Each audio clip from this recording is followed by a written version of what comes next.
P.Hood Talk, the talk of the hood, and the streets got something to say.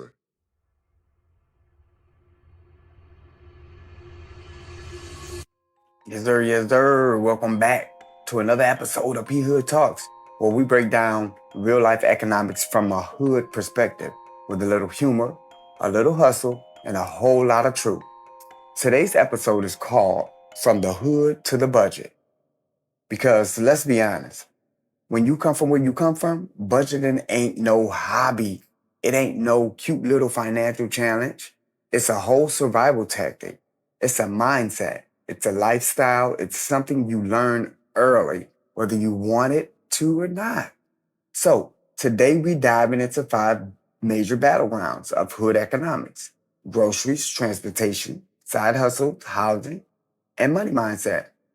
This episode right here, this is for the people who ever had to stretch $40 for a week, for the people who ever had to choose between gas and groceries, for the people who ever had to hustle legally just to keep the lights on.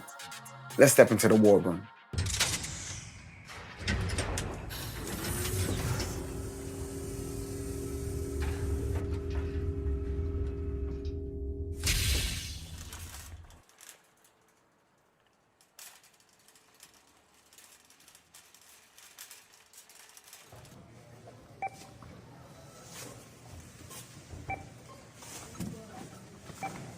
All right, let's step into the first battlefield, the grocery store. And I ain't talking about no Whole Foods, no Trader Joe's, no fancy aisles with organic quinoa and lavender honey. I'm talking about Aldi, Save Dollar General, Walmart, clearance racks, the trenches. Y'all know, grocery shopping in the hood is not a vibe, y'all. It's a mission. It's a strategy. It's a whole operation. Prices been rising like they mad at us. And the USDA reports show grocery prices jumped over 25% since 2020. And low-income neighborhoods feel that hit the hardest. So you gotta shop smart, not cute. You know what I'm saying? Ball on a budget. Yeah. Rule number 1, go in with a plan, a list, a budget, and don't get distracted by snack. Because the grocery store is designed to play with your emotion. They put the expensive stuff at eye level. They put the snacks right by the registers. They put the deals in the back so you gotta walk past temptation. But when you from the hood, you learn real quick. Off-brand everything is your best friend. Off-brand cereal, same thing, once the milk hit. Off-brand pasta, identical. Off-brand canned goods, same ingredients, different label, same difference. Then you got the reality of food desert. A lot of hood neighborhoods don't even have a real grocery store. You got corner stores, gas stations, Family Dollar, but no produce, no fresh meat, no healthy options. That's not an accident. That's systemic neglect. So people rely on community food pantries, church giveaways, mutual aid groups, farmers markets that take EBT, local co-ops, and there's no shame in that. I'll hit a food bank in a minute, believe me. These resources exist because the system failed, not because you did. And let's talk meal stretching, the hood's unofficial Olympic sport. 1 pack of chicken thighs, 3 meals. Rice and beans, survival kit. Frozen veggies, cheap nutrition. Hood families been meal prepping before TikTok made it cute. Meal stretching is an art. Cook once, eat twice. Turn leftovers into new meals. Use cheap staples as the bait. Freeze portion. Season like your ancestors are watching. This segment is all about giving you the tools to survive the grocery battlefield without losing your mind or your money.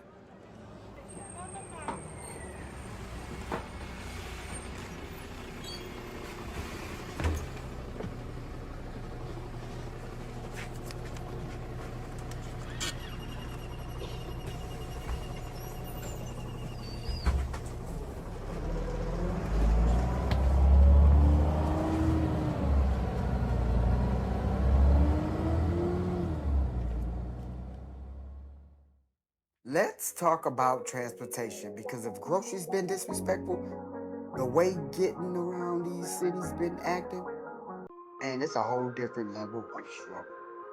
Down here in Baton Rouge, transportation is like a gamble. You wake up, check the cat's bus schedule, and you still don't know if the bus showing up on time or if you're about to be standing at the bus stop for 45 minutes questioning your whole life. Folks been saying the same things for years. The buses don't run late enough, they don't run often enough, and some routes feel like they only exist on paper. And if you live in Baton Rouge, forget it. You might as well pack snacks and water because the wait time gonna test your patience and your faith. I've seen people out there in the heat, in the rain, in the cold, just trying to get to work. And the wild part is, most of the jobs that pay decent ain't even close to the neighborhoods where people actually live. So you got folks taking two buses and a walk just to clock in on time. And don't even get me started on gas prices. Louisiana used to be the cheap gas state. Now, they're bouncing between 310 and 340 like it's trying to you fill up your tank and your bank account look back at you like, you sure about this? Now let's take it back home to Pontiac because the transportation struggle up there got its own personality. Pontiac is one of those cities where if you don't have a car, you're basically paying life on art. The smart bus system tries, but it don't hit every neighborhood. And some routes feel like they only run when the moon aligns with the stars. You miss that bus, you're done. You're calling somebody, begging for a ride, or you walking. And Pontiac, whether don't care about your situation, you could be walking in 10-degree wind, snow up to your ankles, and the bus still late. I've seen people standing at the stop on Perry Street looking like they fighting for their life. And the thing is, most Pontiac folks don't live close to their jobs either. They work in Auburn Hills, Waterford, Bloomfield, all these places that got jobs, but no real public transit connecting to them. So people got a carpool, Uber, Lyft, or pray their cars make it another week. And speaking of cars, let's talk about the hood mechanic also. Because whether you're in Baton Rouge or Pontiac, everybody got that one cousin, that one neighbor, that one dude down the street who can fix your car for half the price of a shop. You pull up and he got the hood up. Music blasting, tools everywhere, and he telling you, yeah, I can fix that. Gonna run you about $80 in a plate. And honestly, he be doing better work than the shop sometimes. People been keeping 2008 cars alive like they brand new. Hood folks know how to stretch a vehicle's life. You got folks riding around with check engine lights that been on since Obama's first term.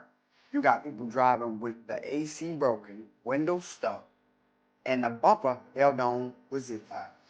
But guess what? They still getting to work. They still making it happen. And that's the part people don't understand. Transportation in the hood ain't just about getting from point A to point B. It's about survival. It's about strategy. It's about knowing the shortcuts, knowing who to call, knowing which gas stations got the cheapest prices, knowing which bus drivers actually stop when you wave them down.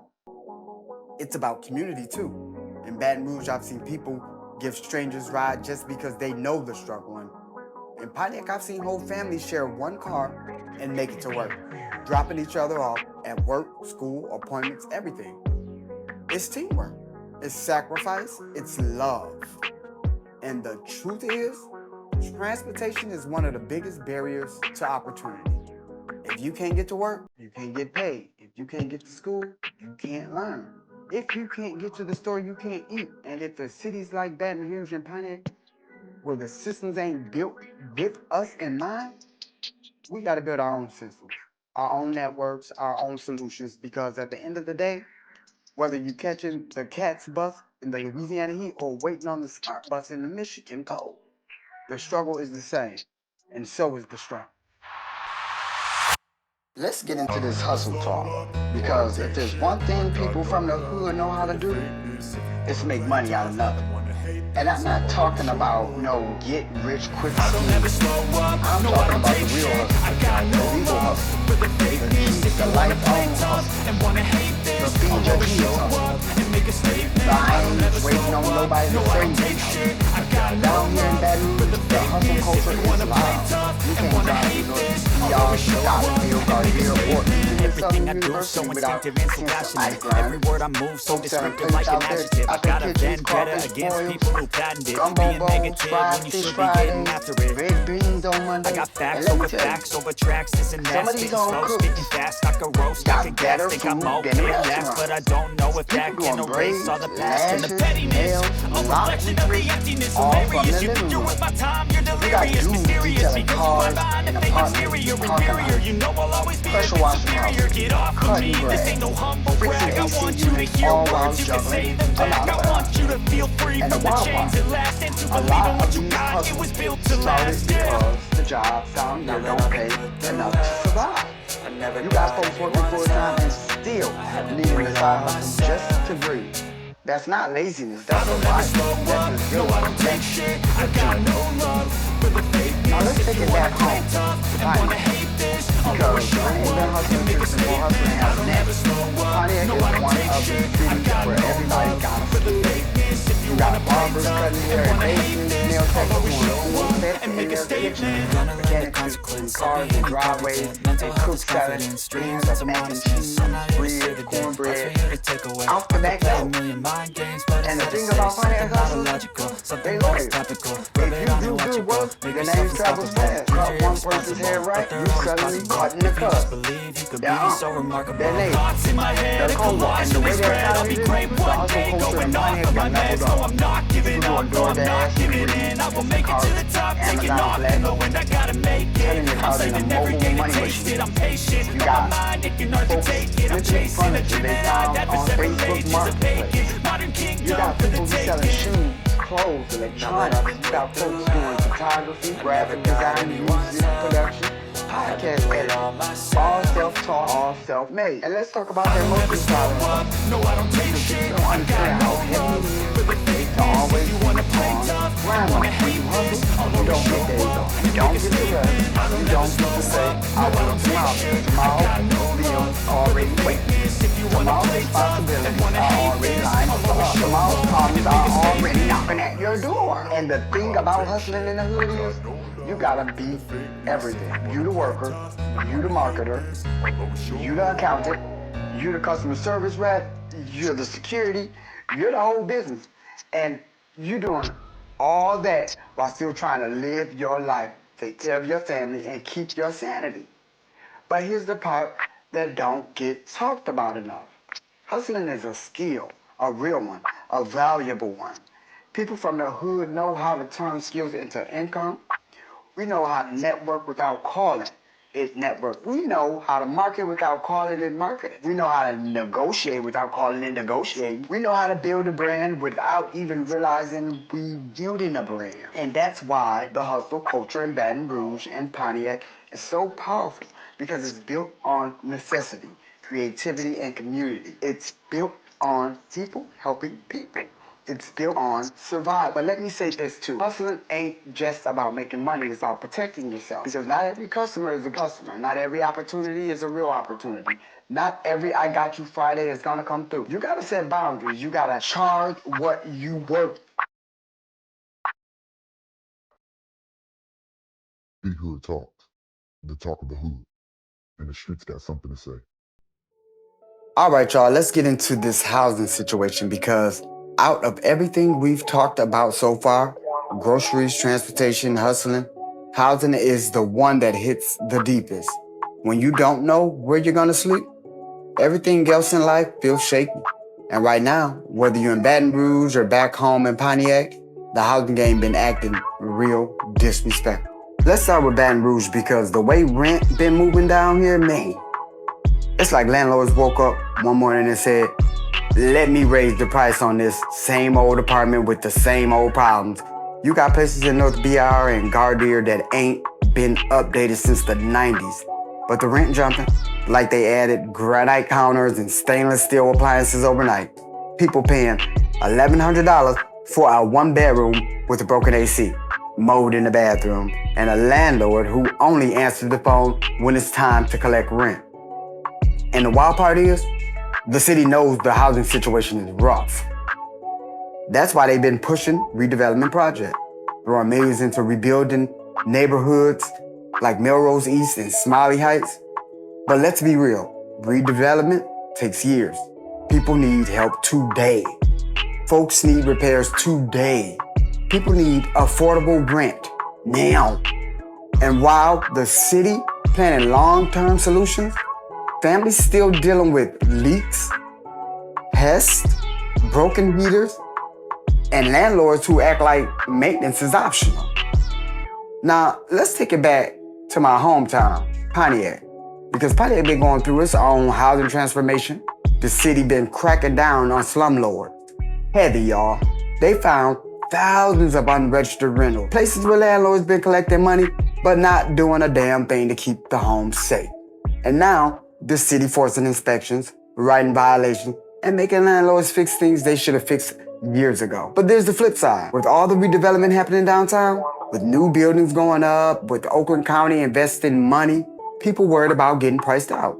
You got folks who've been living in Pontiac their whole lives, raised their kids there, built their whole world there. And now, they scared they won't be able to afford to stay. Rent going up, property taxes going up, and landlords seeing a new development and thinking they can charge Bloomfield prices for Pontiac apartments. Like, yeah, no. And that's why knowing your rights is everything, because a lot of people don't even realize how much power they actually have. Let me break it down real simple. A landlord cannot evict you without going through the court. They cannot just tell you to leave. They can't change the locks. They can't cut your power off. They can't threaten you. They gotta file paperwork. They gotta give a notice. They gotta follow the law. A landlord cannot enter your home without permission unless it's an emergency. Fire, flood, gas leak, etc. They gotta give notice. They can't just pop up talking about, I'm checking something. No, you're not. Not without a notice. Head on out the door. A landlord must provide safe living conditions. That means working heat, working AC, no mold, no leaks, no pests, safe wiring, doors that lock, windows that close. If they don't fix it, you document everything, pictures, videos, texts, emails, dates, times, because documentation is your best friend.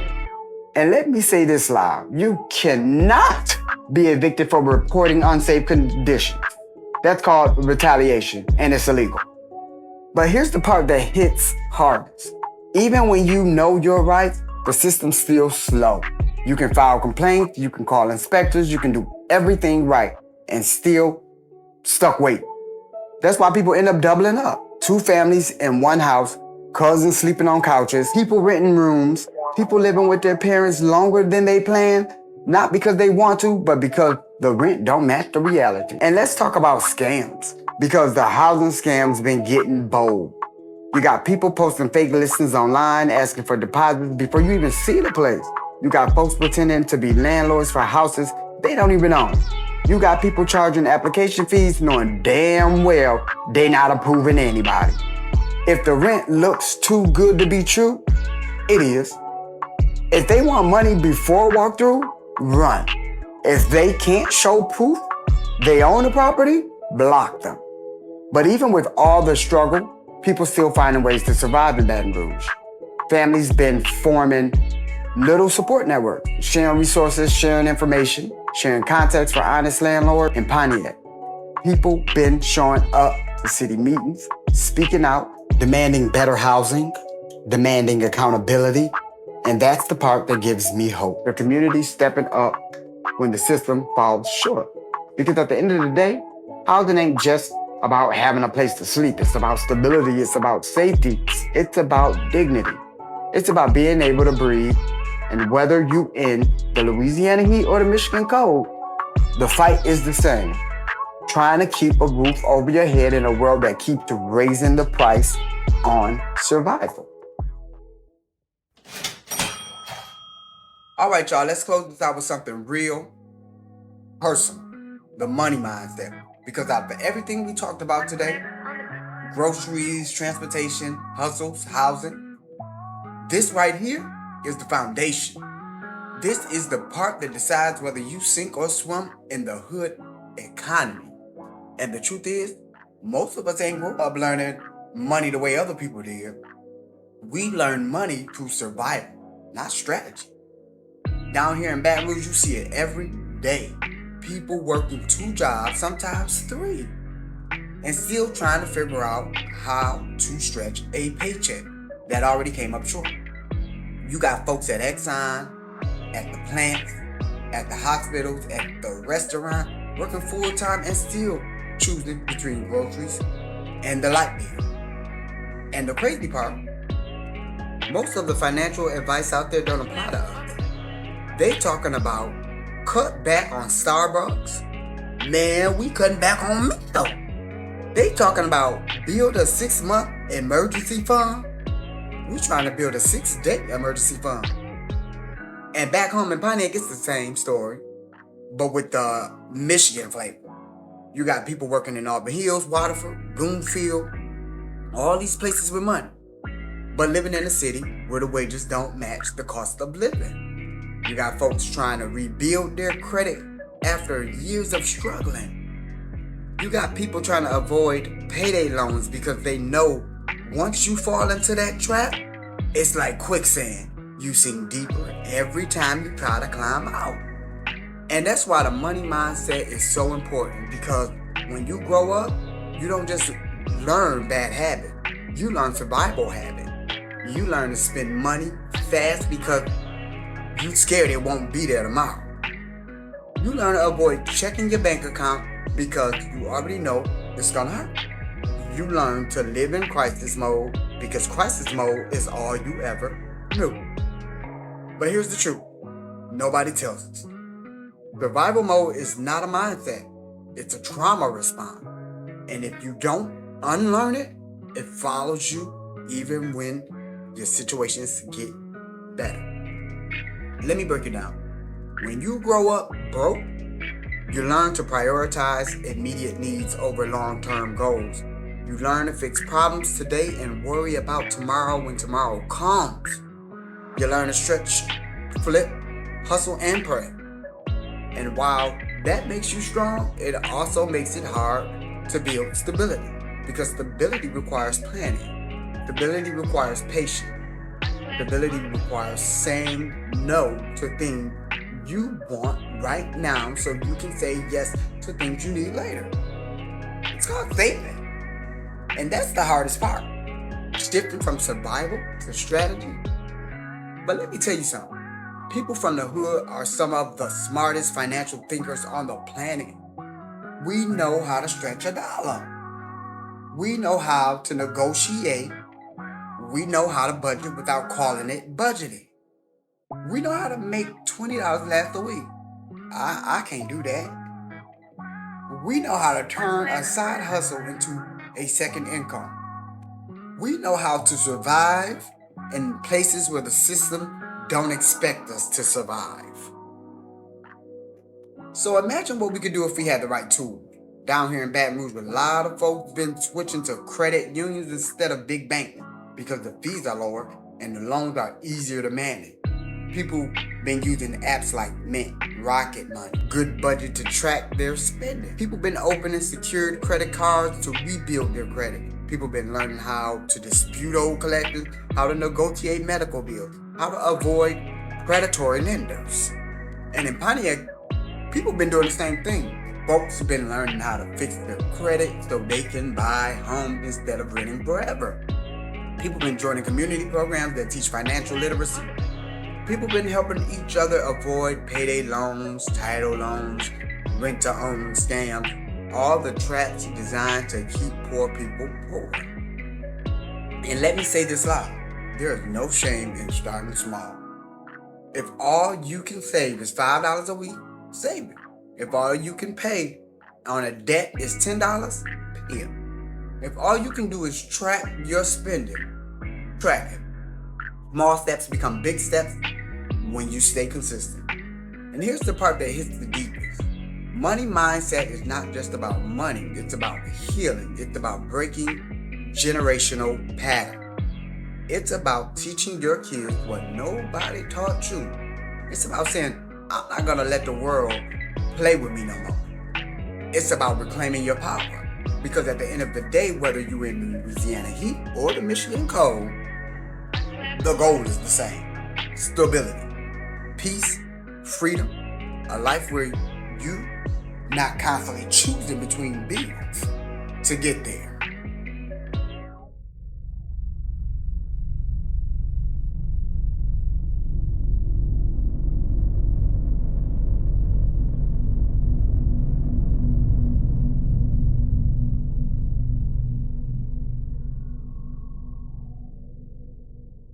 All right, guys, that's going to be a wrap on another dope session of P.Hood Talks. The Hood got something to say.